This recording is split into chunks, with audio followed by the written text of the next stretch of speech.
Hello guys, welcome to my YouTube channel.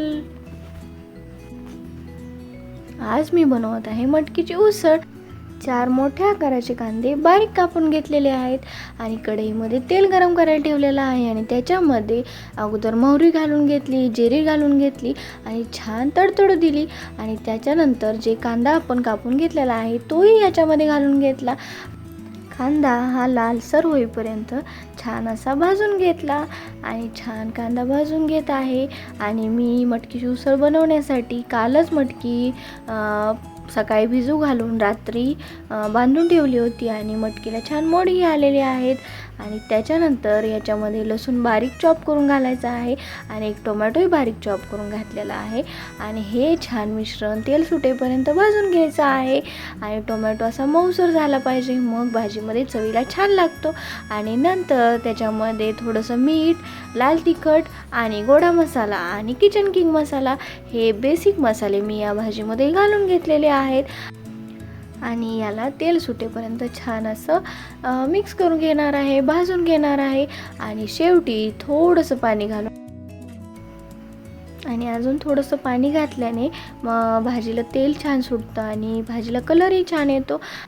मोड आलेली मटकी खाण्याचे आपल्या शरीरासाठी खूप फायदे आहेत।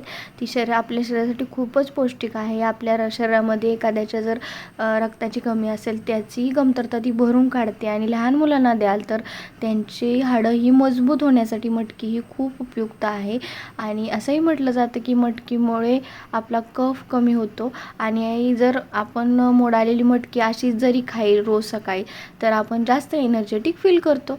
आणि मग मी शेंगदाणे भिजायला घातले होते थोडेसे आणि हे शेंगदाणे ह्या भाजीमध्ये खूप छान लागतात, म्हणून मी थोड्या 5 ते 10 मिनिटे हे शेंगदाणे भिजायला घातले होते आणि ते घालून हे ह्या ग्रेव्हीमध्ये घालून घेतलं। आणि शेंगदाणे रोज सकाळी जर मुलांना द्याल तेही पौष्टिक आहे खूप। आणि मग छान मिक्स करून घेतलं आणि थोडासा पाण्याचा शिंतोडा दिला का तर भाजी खाली चिटकली नाही पाहिजे म्हणून। आणि ह्या भाजीला शिजायला 5 ते 7 मिनटं लागतील आणि थोडा वेळ झाकून ठेवा। आणि मग त्याच्यानंतर मी भाजी शिजलेली आहे आणि थोडंसं शेंगदाण्याचं कूट घातले आहे, ते पूर्णपणे ऐच्छिक आहे पण चवीला छान लागतात, थोडे शेंगदाणे दाताखाली येतात तर। आणि अशी तयार झाली आपली मटकीची उसळ आणि या पद्धतीने मटकीची उसळ तुम्ही नक्की ट्राय करा। तुमच्या घरात जर मटकी कुणाला आवडत नसेल तर ही भाजी खाल्ल्यानंतर तेही त्यांना आवडायला लागेल। ही रेसिपी तुम्हाला कशी वाटली मला हे कमेंटमध्ये सांगा। चला तर मग भेटूया नेक्स्ट व्हिडिओमध्ये। बाय।